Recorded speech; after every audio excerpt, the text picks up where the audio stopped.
7-second delay.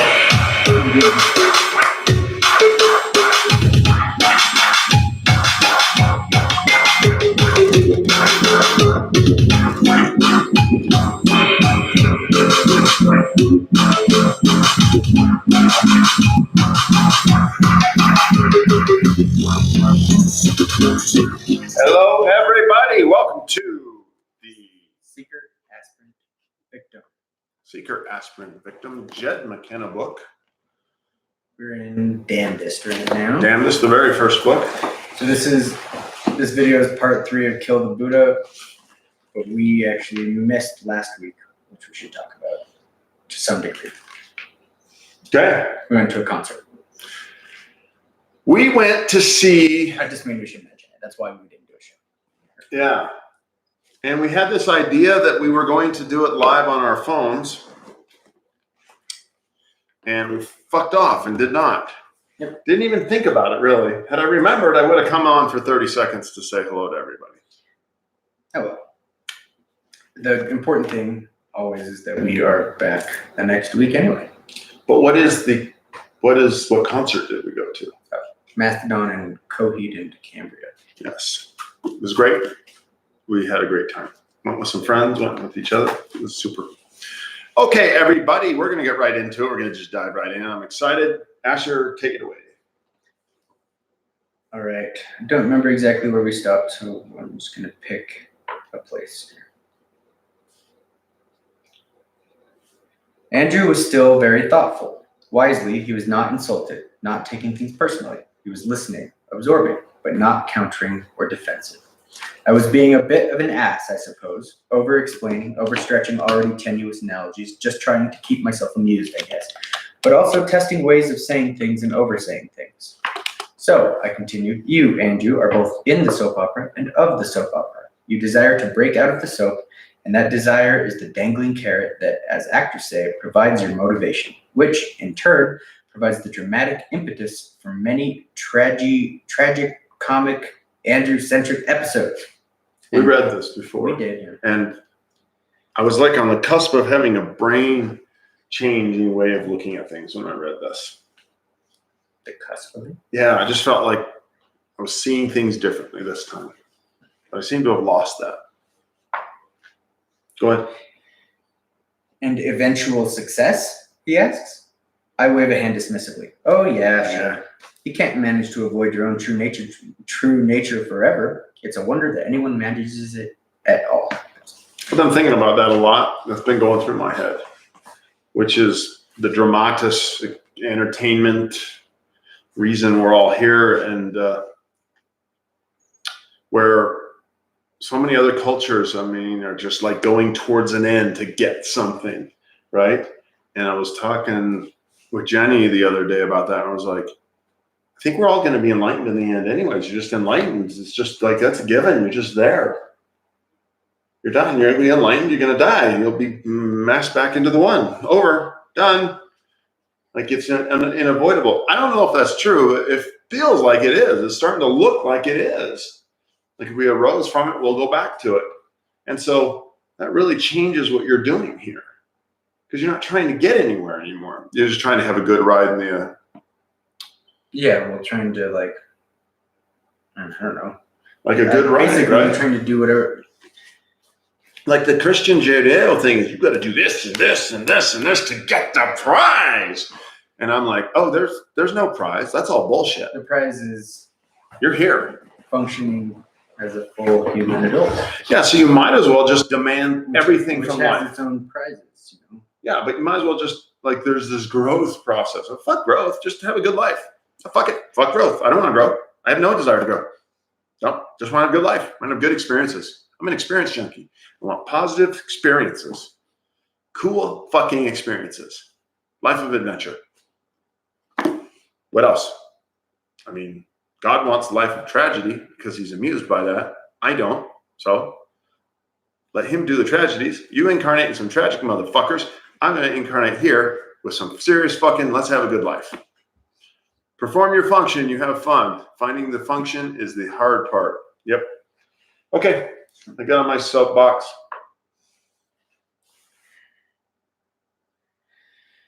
Andrew frowned. You make it sound like enlightenment is what? Well, like nothing. Unimportant. Like it's besides the point, I supplied.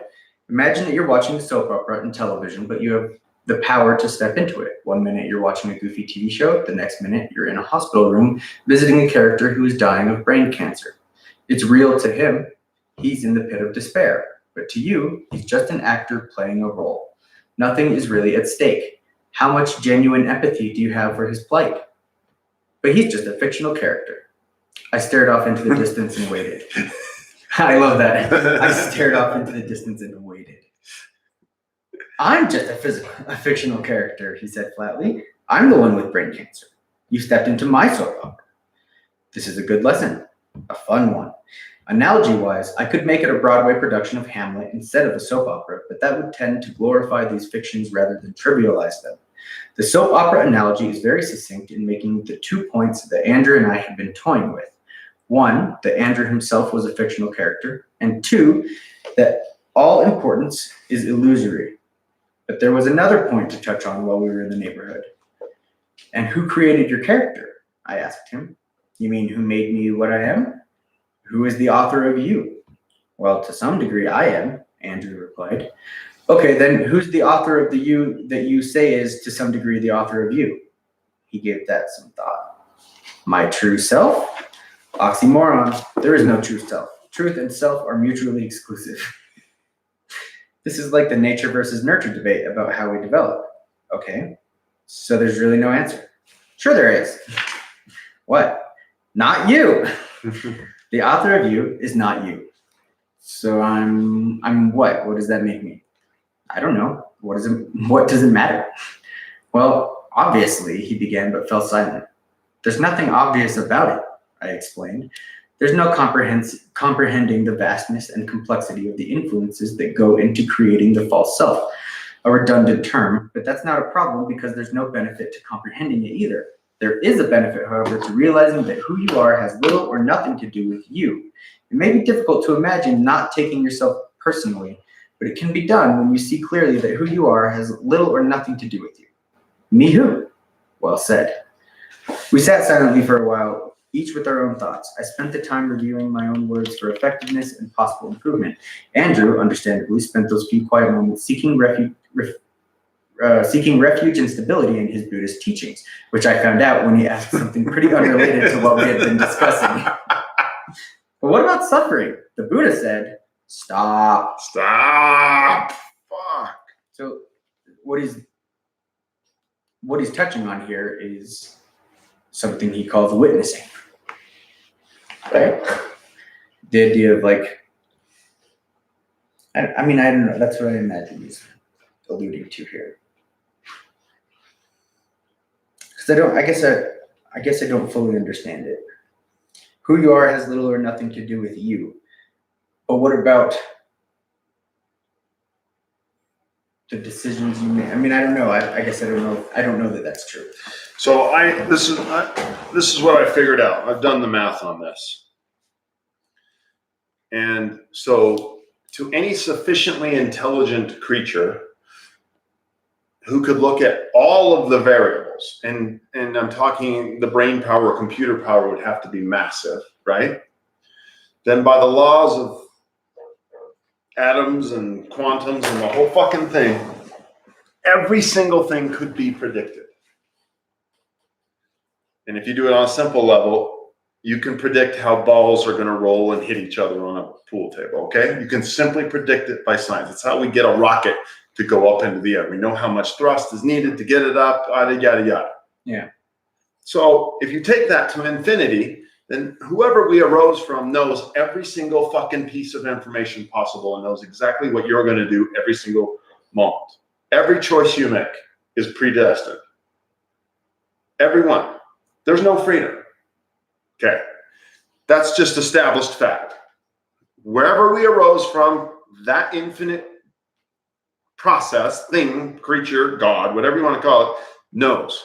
It created us, and it is sufficiently intelligent to know all of the fucking variables. Hence, it knows when it gave the planet Jubidon 10,000 billion years ago this little spin, that spin would come and affect you in your certain life, and today you would show up and rub your chin this way instead of this way. Right. Well, the idea being that even if it's calculating for all variables. All variables, it's predicted, done. Any variable. So you have no free will. Variable of me. Yeah. So. Okay, but wait. There's a finish to this. However, and Jed says this, so there's no free will, none at any will. However, we're playing characters who pretend we do have free will. So fuck it, we might as well use it. Like, to the God of the universe, everything I choose all the way down to the end is determined. But not from my point of view. No. From my point of view, I have this illusory choice. He knows when I'll go, fuck it, I'm going to use my free will and do this instead. He knew that. It was programmed, but I don't. So I might as well witness the thing, witness back, play along, and go, I have choice. I'm going to fucking choose the best I can for my fucking life. Knowing he doesn't go that far, though. No, he doesn't. I just mean within his lesson of what he's just talking about, he's just talking about realizing that it doesn't matter, not saying then. He does in other areas. I'm just taking it to its nth degree. Yeah, no. Sorry, I didn't mean to. I didn't disagree with what you were saying.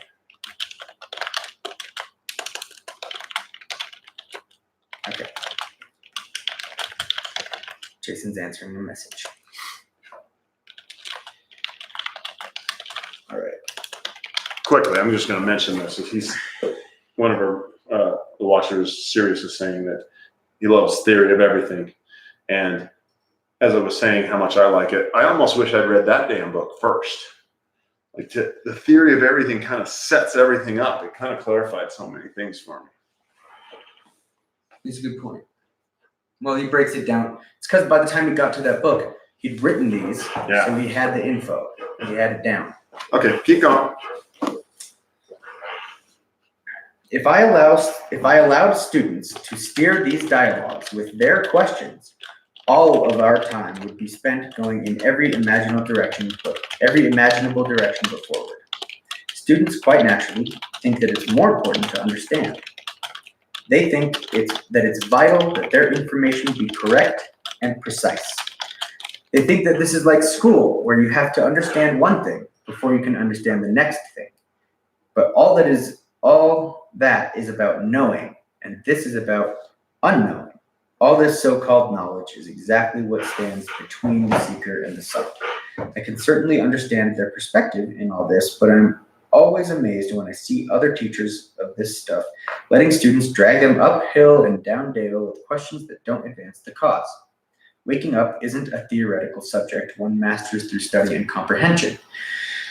It's a journey one makes, a battle one fights. Teachers want to be popular and appear wise, so they answer whatever questions anyone thinks to ask, as if they were teaching the next generation of teachers rather than helping people wake up. And having said that, I am also constrained to say that this journey, this battle, has yet to even begin for Andrew. His many years of meditation and spiritual education do nothing to alter the fact that he has yet to take the first step on his own journey. The first step is the main thing. That's what everything I teach is really about. Take the first step, and the rest will most assuredly follow. You can traipse about the stage playing a spiritual role, and you can meditate and renounce and be selfless and earn merit and burn karma year after year, lifetime after lifetime, and still not take that first step. I think that's what I'm doing. Spinning around. I'm improving myself drastically. But I don't think I'm actually fucking doing anything.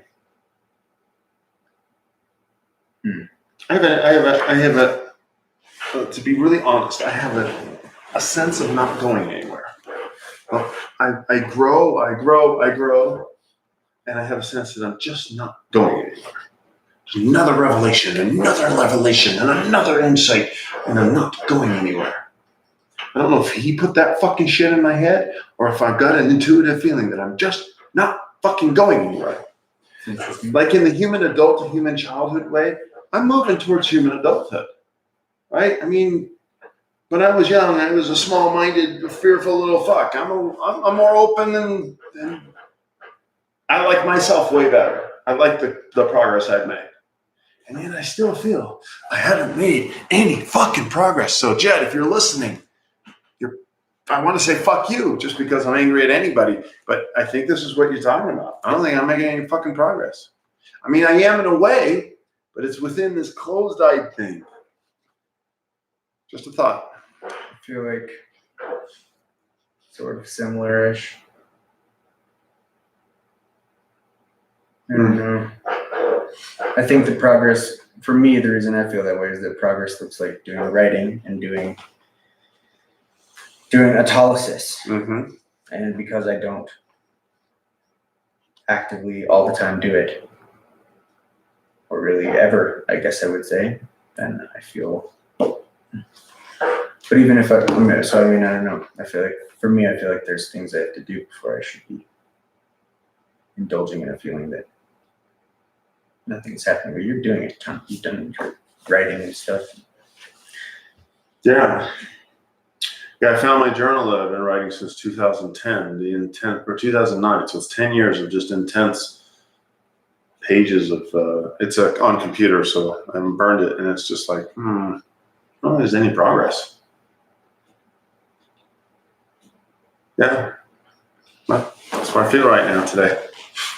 There's progress in certain things. My relationships have moved, but I have an interior sense, a truth teller, little bastard going, you haven't fucking moved at all. And I would think of this Arthur guy. This Arthur guy, I was going to just say, oh, fuck, he's made great progress. He's not a doofy dip fuck. He's not a dippy dumb shit. He's trying. He's open. He's intelligent. He doesn't need to be led. He gets it. And Jed's going, yeah, but from his experience, you aren't making any progress. And I'm saying, maybe Jed's right, maybe Jed's wrong. I don't know. But when I heard that, I went, God, I have that fucking sense. Well, I'm not making any what fucking I would say progress. to you is that you should ask yourself a question and answer it, which is what is progress to you? Progress to what? This is a very esoteric interior It is feeling. esoteric. I know. Right? That's what I'm saying. Yeah, in outer words, I can say, have you seen me grow in 10 years? So how old are you, 25? Yeah. So you knew me when you were 15? Yeah. 10 years ago. Yeah. Am I different in 10 years? Completely. But I have an interior feeling. It's either my ego keeping me on a gerbil wheel, or it's an insight and a little bastard going, just so you know, you really haven't made any progress. So I'm just telling you what I feel. Keep reading. That really sums up the state of awakening in the West, where spirituality is a recent cultural transplant. We have a question. With many intoxicating blossoms, but no established root system.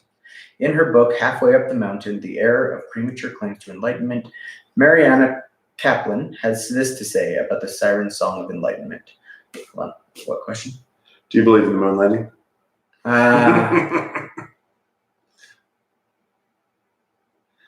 Did you see? That's a fun question. But did you see the cover? I just have the new cover of the newest National Geographic, and it's got some pictures of people on the moon taking pictures of the Earth from afar, and the whole 9 yards. I think that's a rabbit hole discussion that will take us earn time. Good question. Seeker, spiritual. What is it? Seeker, victim, aspirant. Seeker, aspirant. Seeker, aspirant, victim. The moon landing episode. You could do one, yeah. That's a good idea. It would be fun, actually. So this is. I'll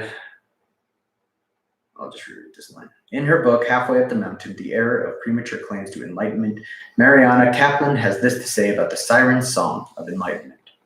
The most common, widely held fantasy about enlightenment is that it is freedom from suffering, the transcendence of pain and struggle, the land of milk and honey, a state of perpetual love, bliss, and peace. Enlightenment represents the collectively shared dream of an idealized and perfect world of pure beauty and joy.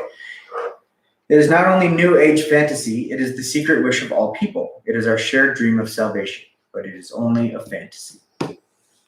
In short, like most spiritual seekers, Andrew never signed up for enlightenment at all, but for a heaven-on-earth fantasy called, in this case, nirvana.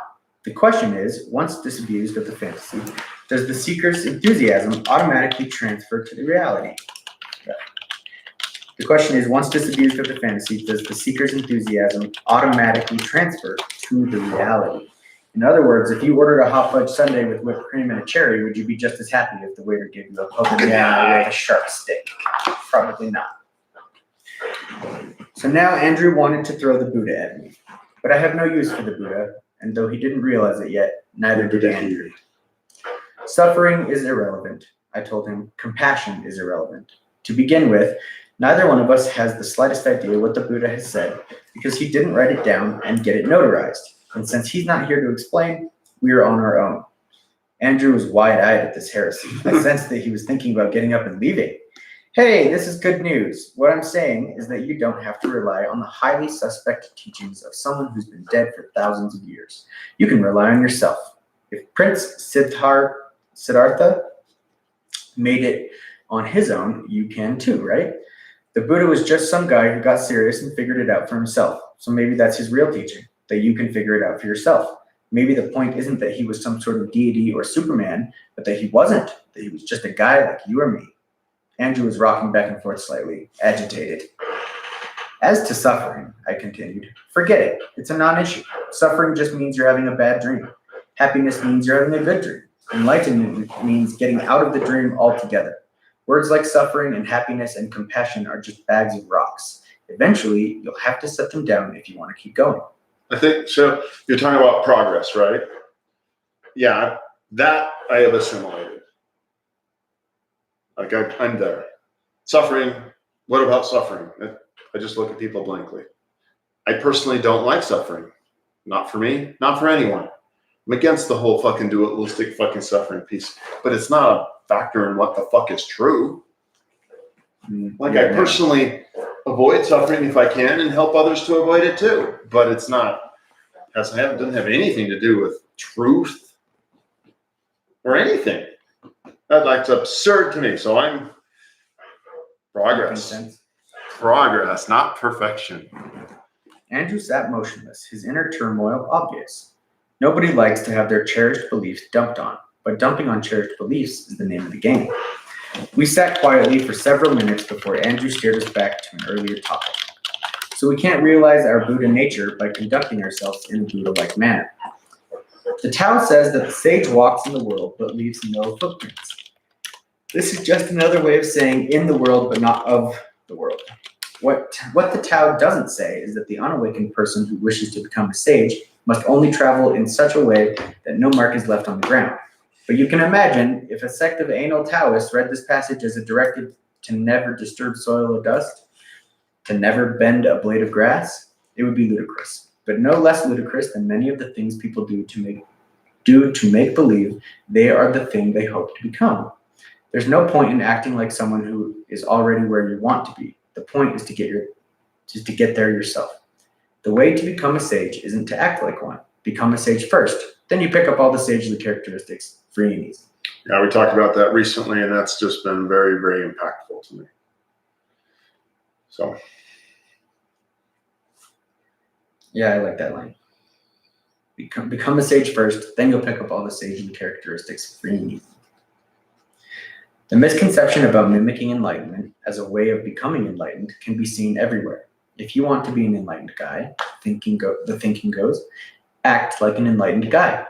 If vampires really walked the earth, and I'm not saying they don't, there would be teachers. I'm not saying they don't. There'd be teachers in classes where you could sign up if you wanted to become a vampire yourself, as I suppose some people would. If the teacher were a vampire himself, he might just bite everyone and swap fluids or whatever, and then presto changeo, they're all vampires. But if the teacher was just a regular human and not really a vampire, then you might find him handing down specific rules for his students to follow. Don't go out in the sunlight. Don't eat garlic or drink holy water. Don't drive wooden stakes through your heart, and so forth. And vampire wannabes would stand in line and pay their money to hear it. Then they'd return to their lives and struggle to follow their teacher's instructions in the hope that by doing so, they would eventually achieve vampirehood. But as we all know, that's not how you become a vampire. That's how you become a Fruit Loop. It's the same thing with the non-attachment and the in the world but not of the world business. If you just want to be happy and acting like a vampire makes you happy, then super, that's definitely the thing to do. But if you want to become a vampire, then wearing black and getting your canines capped isn't going to do the trick. Another point Andrew raised that's worth considering here had to do with the edict. If you meet the Buddha on the road, kill him. From the sound of it, this too was a subject of ongoing debate between Andrew and his fellow Buddhists. I said, enjoying fond recollections. I didn't know what you meant when I first heard it either. But you do now? Andrew asked. I think he was convinced that this was a koan-like statement, not really accessible to comprehension. Sure, I replied. It means something along the lines of, when you get to the second stoplight, take a left. Andrew just stared at me. It's a travel direction, I continued. It's not a priceless pearl of wisdom, like wear a seatbelt or brush between meals. It's just a simple piece of advice, like one traveler who's been to a particular place might offer to another who was going there. Andrew still wasn't getting it, probably because I was amusing myself with guru babble. I made an effort to express myself more clearly. On the road to enlightenment, there is one magic word. It's your mantra, your battle cry. Further. The word is further. Very important. Big deal. We don't have to concern ourselves with the importance of further right now. Just take my word for it. Someday, maybe in this life, you're going to begin the process of true awakening, and a word like further can serve as a very powerful talisman. There's no real reason to dwell on the kill the Buddha thing now, except to get it out of your head. By which I mean there's no real benefit to you in understanding this, except to not dwell on it anymore. The time will come when you understand it for yourself in totality, and after that, you'll probably never give it another thought, just like any single piece of direction on a long journey. Despite my cautious disclaimers, Andrew's on the edge of his seat, waiting to find out why he should kill the Buddha. There are times in the process of waking up when those who have traveled the path before you can come to your aid and provide a clue as to your next step. That's really all any teacher or teaching can really provide, the occasional signpost. It may be in a big general way, like the word further, or maybe in a small specific way, like the kill the Buddha thing. When I went through it all, I did it without a teacher or guru, but I had the help of many previous travelers who had taken the trouble to leave signs and warnings and hints along the way. Poets, philosophers, sages, serious people. People who took the time to set down what they knew for those that would come after. I paused for a minute, unsure that I wanted to discuss this.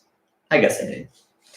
It's a somewhat disconcerting aspect of the journey that you catch up to and go beyond some of your own mentors. Move beyond people you've held in the highest possible regard. I was acutely aware of this occurring on several occasions, and I can tell you that it's a strange and daunting experience, all the more because it's quite specific and unmistakable when it happens.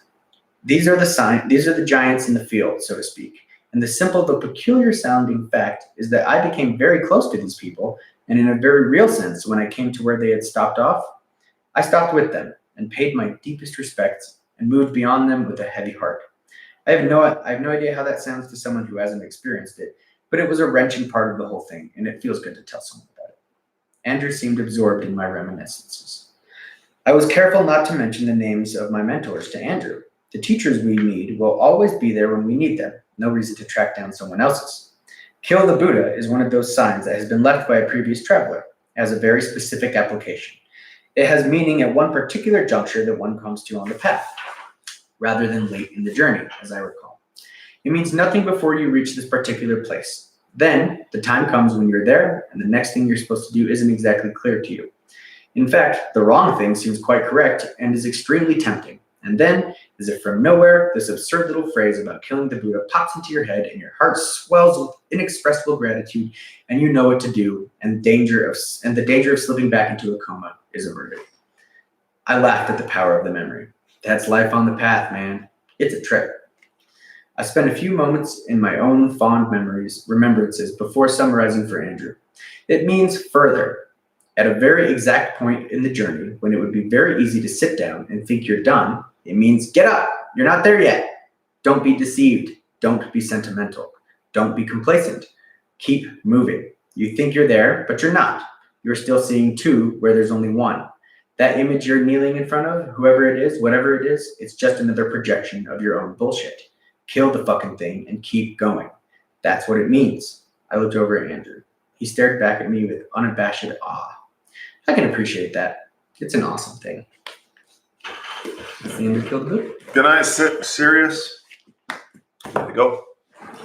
Cool. Let's. So we got a little poem coming next. and then the ultimate truth. Poem, and then the next chapter. Okay. So, any final words to wrap up the whole Kill the Buddha thing? I had an experience once, 4 years ago or so, where I wish I don't have a specific example, but I guess I just experienced understanding what he was talking about, where like you've gone past teachers, whatever. Like, or for me, though, it's because I was younger, and I would, when you're a younger kid, you have people you look up to and listen to and consume their content one way or another. But then, like, as I've gotten older, occasionally when I reconsume old content that I had consumed, and then I'll see I'll notice something that I definitely either have what I feel is a current better understanding, or that they're just wrong. Not often, but it happens. Mm-hmm. I don't know if you've ever had. Mm-hmm. Yep. Yeah. Well, I've never had it where I take the body of their work and move it. It's just I'll have a moment where I'm past you on that item. Yeah, it's like an item by item thing. Yeah. Occasionally, where you're like, oh, you still think this? And I'm sure I still have a bajillion of those. But yeah, well. Okay. Yeah, that was good. We're gonna start on the next chapter called The Ultimate. Well, there's a poem, and then the next chapter is called The Ultimate Truth. So, thank you very much for being here with us. This has been Seeker, Aspirant, Victim. I'm Asher. Jason. Peace. See you next week.